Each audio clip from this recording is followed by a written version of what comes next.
Shanghai تعاون تنظیم کے وزرائے دفاع کا اجلاس چین میں جاری ہے۔ بھارتی وزیر دفاع راج ناتھ سنگھ نے ایس سی او مشترکہ اعلامیے پر دستخط سے انکار کر دیا ہے۔ بھارتی میڈیا کے مطابق ایس سی او مشترکہ اعلامیے میں پہلگام واقعے کا ذکر نہیں تھا۔ ایس سی او مشترکہ اعلامیے میں بھارت پر بلوچستان میں بالواسطہ بدامنی پھیلانے کا الزام لگایا گیا تھا۔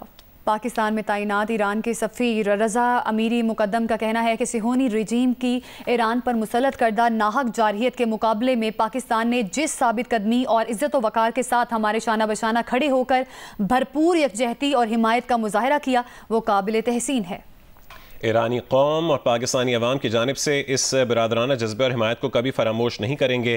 ایرانی سفیر رضا امیری مقدم نے ایک بیان میں کہا ہے کہ تاریخی اور نہایت اہم موقع پر جب عظیم ایرانی قوم ایک باوقار اور فیصلہ کن فتح کا جشن منا رہی تھی، پاکستانی حکومت اور عوام بالخصوص صدر پاکستان آصف علی زرداری، وزیر اعظم Shehbaz Sharif, army chief field marshal Asim Munir, نائب وزیر اعظم اسحاق ڈار، وزیر دفاع خواجہ آصف اور پاکستان کی قومی اسمبلی اور سینٹ کے اراکین، علماء کرام، سیاسی جماعتوں اور میڈیا اداروں کا شکر گزار ہوں جنہوں نے اصولی اور بہادرانہ موقف اختیار کیا۔ ایرانی سفیر نے کہا ہے کہ پاکستان کی وزارت خارجہ کا بھی شکریہ جس نے اقوام متحدہ، سلامتی کونسل اور اسلامی تعاون تنظیم جیسے عالمی فورمز پر ایران کی مستقل اور بھرپور حمایت کی۔ ایران اور پاکستان کے عوام و حکومتیں تاریخ کے ہر دور میں یکجہتی، بھائی چارے اور تعاون کے ساتھ کندھے سے کندھا ملا کر کھڑی رہی ہیں۔ انہوں نے کہا کہ یہ عظیم فتح مسلم امہ کی اجتماعی یادداشت میں ہمیشہ کے لیے فخر، طاقت، خود اعتمادی، حوصلے اور حق کی باطل پر فتح کی ایک روشن علامت کے طور پر نقش ہو جائے گی۔ پاکستان اقوام متحدہ کی سلامتی کونسل کی صدارت جولائی میں سنبھالے گا۔ اقوام متحدہ میں پاکستان کے مستقل مندوب سفیر عاصم افتخار نے اس سلسلے میں اقوام متحدہ کے سیکرٹری جنرل انٹونیو گوتریس سے ملاقات کی ہے۔ نیو یارک میں اقوام متحدہ کے صدر دفتر میں کی گئی اس ملاقات میں عاصم افتخار احمد نے سیکرٹری جنرل کو جولائی میں سلامتی کونسل کے مجوزہ پروگرام آف ورک سے تفصیل سے آگاہ کیا۔ سفیر عاصم افتخار نے کہا ہے کہ پاکستان سلامتی کونسل کی اپنی صدارت کو کھلے، شفاف اور مشاورتی انداز میں انجام دے گا۔ انٹونیو گوتریس اور عاصم افتخار نے سلامتی کونسل کے ایجنڈے پر موجود اہم اور فوری نوعیت کے عالمی امن و سلامتی کے امور پر تفصیلی تبادلہ خیال کیا۔ وفاقی کابینہ نے ترامیم کے ساتھ فائنانس بل کی منظوری دے دی ہے۔ وزیر اعظم کی زیر صدارت وفاقی کابینہ کا اجلاس ختم ہو گیا ہے۔ مزید تفصیلات جانیں گے ہمارے نمائندہ ایاز اکبر سے۔ ایاز بتائیے گا کیا تفصیلات ہیں؟ دیکھیں جی، اس کابینہ کے اجلاس میں سب سے پہلے تو ملک کی موجودہ صورتحال پر جو ہے وہ تبادلہ خیال بھی کیا گیا، ساتھ ساتھ جو قومی سلامتی کمیٹی کے جو فیصلے تھے اس کے حوالے سے کابینہ اراکین کو اعتماد میں لے گیا۔ فائنانس بل ترامیم کے ساتھ پیش کیا گیا جس کو کثرت رائے سے جو ہے وہ منظور کیا گیا کابینہ میں۔ ساتھ ساتھ کچھ قوانین میں ترامیم تھیں جو کہ اصولی طور پر اس کی منظوری دی گئی، لیکن وہ کابینہ کی کمیٹی برائے قانون سازی کو بھجوا دی گئی۔ گیس کا ایک ایجنڈا تھا، اس حوالے سے کمیٹی بنائی جائے گی جو کہ سپریم کورٹ میں اپنا فیصلہ اپنا جو ہے تجاویز جو سپریم کورٹ میں پیش کرے گی۔ تو یہ کابینہ کے اجلاس میں کچھ اہم فیصلے تھے۔ سب سے اہم چیز جو تھی وہ جو فائنانس بل کی ترامیم تھی اس کو ترامیم کے ساتھ جو ہے وہ منظور کر لیا گیا ہے۔ جی شکریہ ایاز اکبر اپڈیٹ کرنے کے لیے۔ پنجاب، خیبر پختونخوا اور آزاد کشمیر کے مختلف علاقوں میں موسلا دھار بارش کا سلسلہ جاری ہے۔ آسمانی بجلی گرنے سے ایک شخص جام بحق اور ایک زخمی ہو گیا ہے۔ چھت گرنے کے واقعات میں 8 افراد زخمی ہو گئے۔ متعدد نشیبی علاقے زیر آب آ گئے ہیں اور اکثر علاقوں میں تیز گرد آلود ہوائیں بھی چل رہی ہیں۔ کئی فیڈرز ٹرپ کر جانے سے بجلی کی سپلائی متاثر ہے۔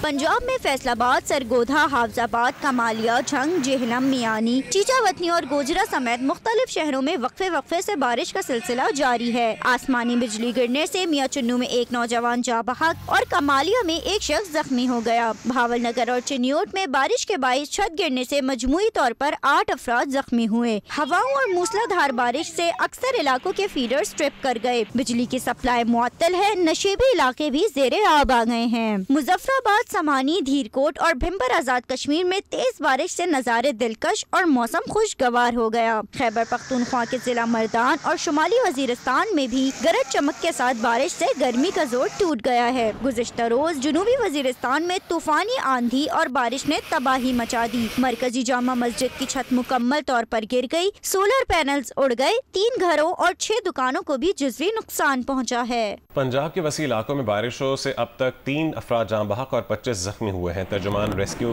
پنجاب کے مطابق اکاڑا میں بستی ریاض آباد میں چھت گرنے سے 5 سال کی دعا فاطمہ جاں بحق ہو گئی ہے۔ جہلم اور سہاوا میں ایک شخص برساتی نالے میں ڈوب گیا جبکہ 2 زخمی ہیں جن کی تلاش جاری ہے۔ بارش کے باعث گرمی کا زور ٹوٹ گیا ہے اور لاہور کا موسم خوشگوار ہو گیا ہے۔ گرمی اور حبس کے ستائے شہریوں نے سکھ کا سانس لیا ہے۔ نمائندہ جیو نیوز دعا مرزا لاہور کے موسم کے حوالے سے اپڈیٹ کریں گی۔ لاہور میں پچھلے 2 روز سے حبس اور گھٹن بہت زیادہ تھی، جس کی وجہ سے شہر میں گرمی کی شدت کا احساس بہت زیادہ ہو رہا تھا۔ جزوی طور پر مطلع ابر آلود تو تھا، لیکن بارش نہیں ہو رہی تھی، مگر آج بادل برس چکے ہیں اور کھل کے برس رہے ہیں۔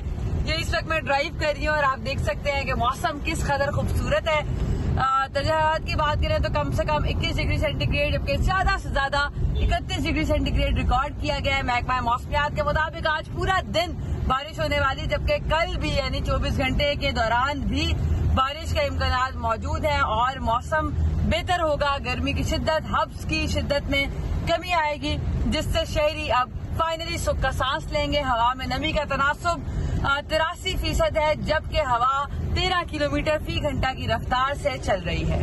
وزیر اعلیٰ پنجاب مریم نواز نے بارش کے دوران لاہور کے مختلف علاقوں کا دورہ کیا ہے۔ مریم نواز نے بارش سے شہر کی صورتحال کا جائزہ لیا اور وزیر اعلیٰ نے بارش کے پانی کی بروقت نکاسی پر اطمینان کا اظہار کیا ہے۔ وزیر اعلیٰ پنجاب مریم نواز نے بارش کے دوران لاہور کے مختلف علاقوں کا دورہ کیا ہے۔ وزیر اعلیٰ مریم نواز نے بارش سے شہر کی صورتحال کا جائزہ لیا۔ وزیر اعلیٰ نے بارش کے پانی کی بروقت نکاسی پر اطمینان کا اظہار کیا ہے۔ گجرانوالہ اور گردنواں میں وقفے سے بارش کا سلسلہ جاری ہے۔ بارش کے باعث موسم خوشگوار ہو گیا ہے۔ تفصیل بتائیں گے جیو نیوز کے نمائندے عثمان خلیل۔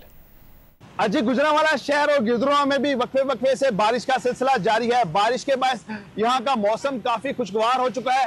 جو پچھلے کئی روز سے گرمی کی شدت تھی اس میں بھی واضح کمی دیکھنے میں آ رہی ہے اور اس وقت بھی آسمان پر کالے سیاہ بادل چھائے ہیں اور تیز ٹھنڈی ہوائیں چل رہی ہیں، جس کی وجہ سے گجرانوالہ شہر کے درجہ حرارت میں بھی واضح کمی دیکھنے میں آئی ہے اور اس وقت گجرانوالہ شہر کا درجہ حرارت 26 ڈگری سینٹی گریڈ تک پہنچ چکا ہے۔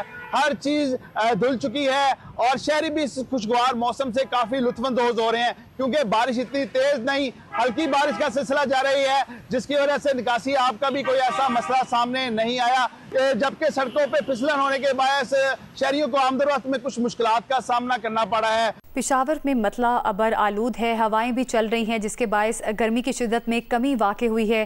محکمہ موسمیات نے آئندہ 24 گھنٹوں کے دوران پشاور سمیت خیبر پختونخوا کے بیشتر اضلاع میں گرج چمک کے ساتھ بارش کی پیش گوئی کی ہے۔ مزید موسم کا احوال بتائیں گے جیو نیوز سے فاطمہ امجد۔ پشاور میں گرمی کا زور ٹوٹ گیا ہے، آسمان پر بادل چھائے ہوئے ہیں، ہوائیں چل رہی ہیں۔ محکمہ موسمیات کے مطابق خیبر پختونخوا کے بیشتر اضلاع میں ہواؤں اور گرج چمک کے ساتھ بارش کا امکان ہے۔ بارشوں کا یہ سلسلہ وقفے سے 1 جولائی تک جاری رہے گا۔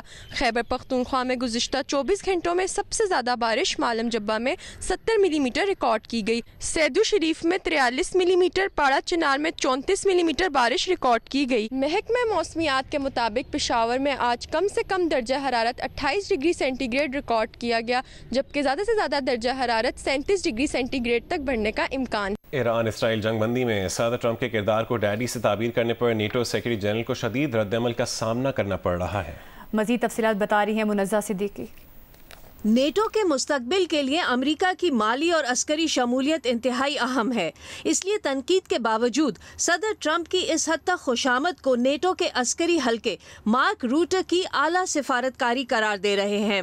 بدھ کے روز صدر ٹرمپ سے ملاقات میں NATO secretary general Mark Rutte نے ایران اسرائیل جنگ بندی میں صدر ٹرمپ کے کردار کو ڈیڈی سے تعبیر کیا۔ بس پھر کیا تھا، وہ مذاق بننا شروع ہوا کہ عالمی سفارتکاری کے معیار پر بھی سوالات اٹھنا شروع ہو گئے۔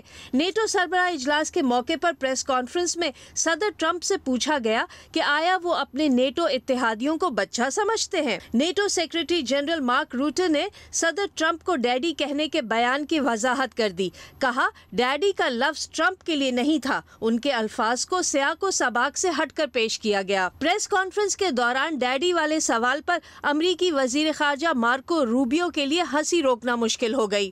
اور تو اور صدر ٹرمپ کے نئے نک نیم ڈیڈی کو وائٹ ہاؤس نے بھی اپنا لیا ہے۔ ڈیڈیز ہوم کے گانے پر ایک چھوٹی سی ویڈیو ریلیز کر دی۔ بارکھان بلوچستان کا وہ خوبصورت علاقہ ہے جہاں روایات آج بھی زندہ ہیں۔ ان روایات میں شامل ہے خاص چائے، کوئلے والی چائے، جو صرف چسکی ہی نہیں بلکہ محبت، سادگی اور مہمان نوازی کا پیغام بھی دیتی ہے۔ بارکھان سے رپورٹ کریں گے قیصر خان کے احترام۔